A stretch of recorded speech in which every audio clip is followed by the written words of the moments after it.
been disappointed. We have always been very full. Very full. Whenever they do something.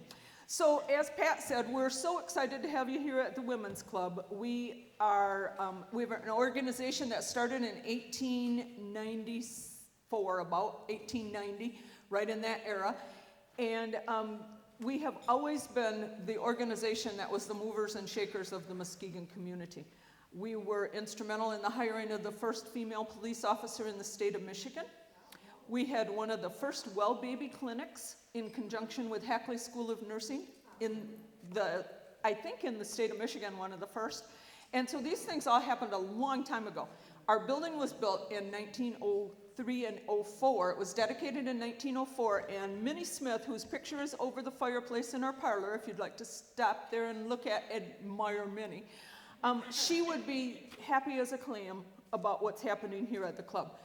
Her wish at the dedication was that this would be a place for all women, and that's why it's the Women's Club instead of the Women's Club. It's not a group, it's individuals. And we still see that our club is made up of individuals, and individual people are the important movers and shakers of our club.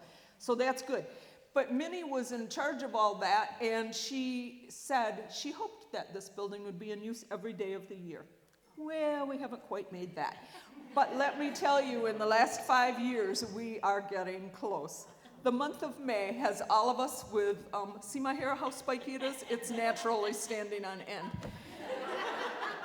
Oh my goodness, it's been crazy around here. We have had so many events here, and the building has literally had either been set up for or hosting an event every single day so far this year.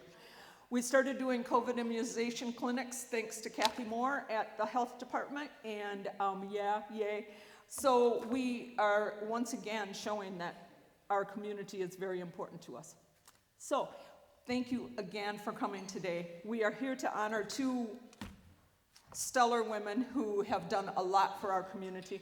And every single year, we have people who get nominated and who get honored. So you can tell by name tags, mine says committee, but the honorees, past honorees who are here today have a date that they were inducted into our Hall of Fame, kind of. And so upstairs, we have names on the wall, except for the last 3 years, because I haven't gotten those put on the wall yet, but they're laying there on the table. Blame COVID, yeah. Yeah, COVID, I'll blame COVID. It felt like 3 years, let's say.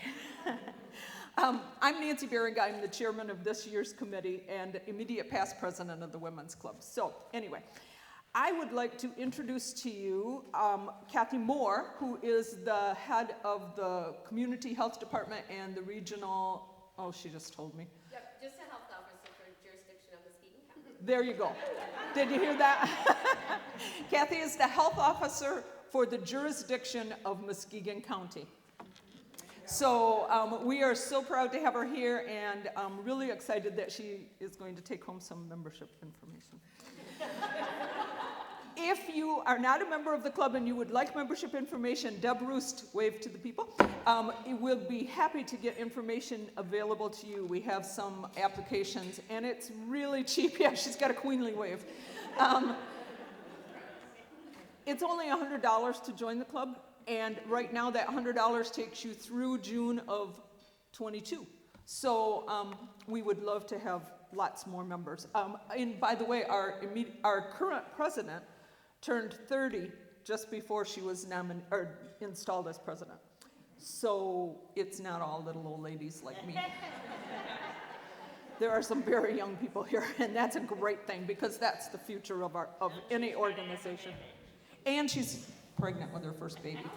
So if you would like to hear about a lot of grandmas, there's a lot of us looking forward to that baby here. So Kathy is going to introduce our award recipients, and you will each get just a second or two to just say a couple words. A couple minutes. Yeah. I forgot to tell you that ahead of time, so just wing it. All right, Kathy? Yeah, it's not like they can't talk.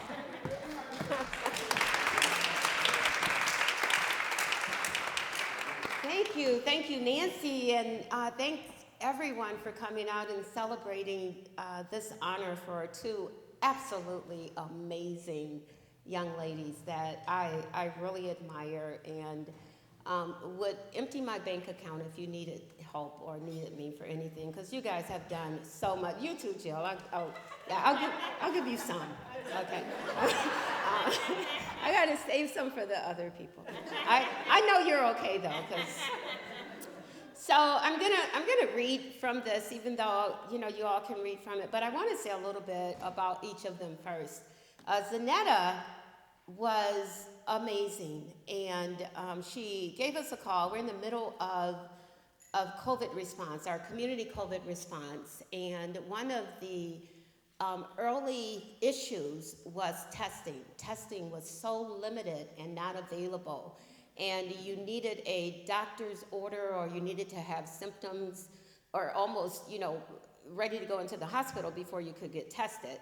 And so Zaneta actually worked with the governor's office and gave us a call and said, you know what, we can get tests there, and we can get National Guard there to help you test, and we want to focus on Muskegon Heights, because they had heard that they were being excluded and denied testing. They wanted to be tested, they wanted to know, and they wanted to proactively prepare or respond for COVID. And she says, I got the National Guard, they can be there on Saturday. And this was Thursday night, I think. But, it was an opportunity that we could not pass up. So the really awesome thing about Muskegon County is that our agencies, our local agencies, so public health is a very small department, and we are county dollars and very little money. And so if it was not for our plethora of health and human service agencies like the Greater Muskegon Women's Club, and Rotary, and our federally qualified health centers, we, as public health, as a health officer, I was not in a position, we did not have resources, staffing, or even the knowledge, the outreach to respond to COVID-19 in this community without our amazing health and human service agencies. Muskegon County, no matter what, we are a collaborative body, and we work together. And if somebody don't like us, like any of us, it's because they don't know us. It's not us. It's their problem.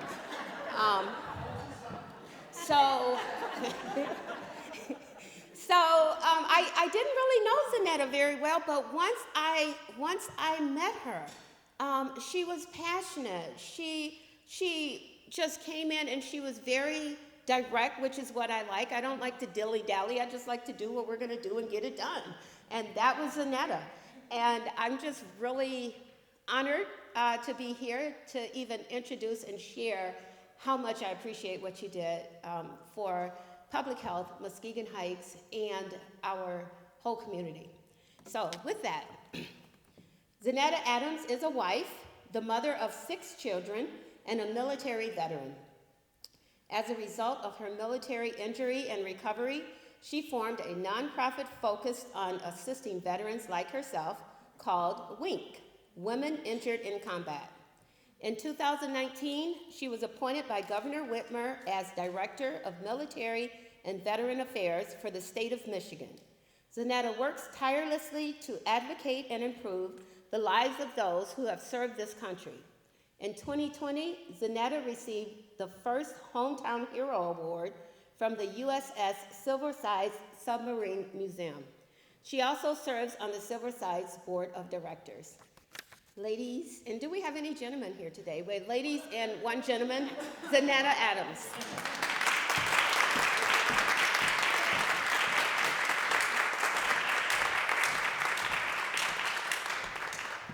Thank you so much for that introduction. And, I will say that, I was able to, I did get that call on Thursday. That was kind of crazy to put them together for Saturday. But with the community effort, we were able to vaccinate just over 1,000 people that weekend. So it's amazing what you can do when you have people who are willing to work and pull together to make something happen. So I do appreciate that. I appreciate this honor. I just want to, I would say all the women veterans that I serve, I will definitely say I come from humble beginnings. I'm a disabled veteran who was injured in 2005, fell from a deuce-and-a-half truck with the rails up, was in a wheelchair, told I may never walk again. And it's just, at that point, that was one of those precipice points where you can decide if you're going to push forward or you're going to just die, really. And for a time period, I died. And I had decided that life was not worth living. And so it was through efforts it was actually women who helped me to get out of where I was. And so, that kind of catapulted me to go back to school, get my law degree, become an attorney, help women veterans, and then now serve veterans statewide, nationwide, and I will say that it has truly been an honor that I was able to wake up the next day after I had decided that life was not worth living to be able to get to this point. So you really don't know what this moment means to me because I almost wasn't here. And so I would challenge anyone who may be struggling. You look at someone, oh yeah, she has it all together. Trust me, I don't have it all together. But sometimes we make it look good. We can put on a face, we can put on a smile, but people don't really know what's going on. So just know that, one of the things I always tell my veteran community and my friends, which you all are my friends now, is that it's okay to not be okay, but it's not okay to keep it to yourself. So I want to thank you for this honor. I want to thank you for just being an encouragement to me, and I want to thank you for what you're doing for all women out there in this community and touching the lives of people all across the state, because you're touching me, and I'm working with other people, and that's the same as our other honoree as well. And so I would say continue doing what you're doing. Don't stop. And thank you so much for this honor.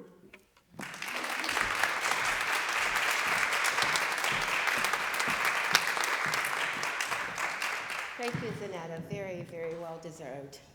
Our next honoree is absolutely just amazing. I actually met her mother. Her mother and I used to drive in the evening, so we both have full-time jobs, but we would job share because we're both very frugal and don't like to waste money.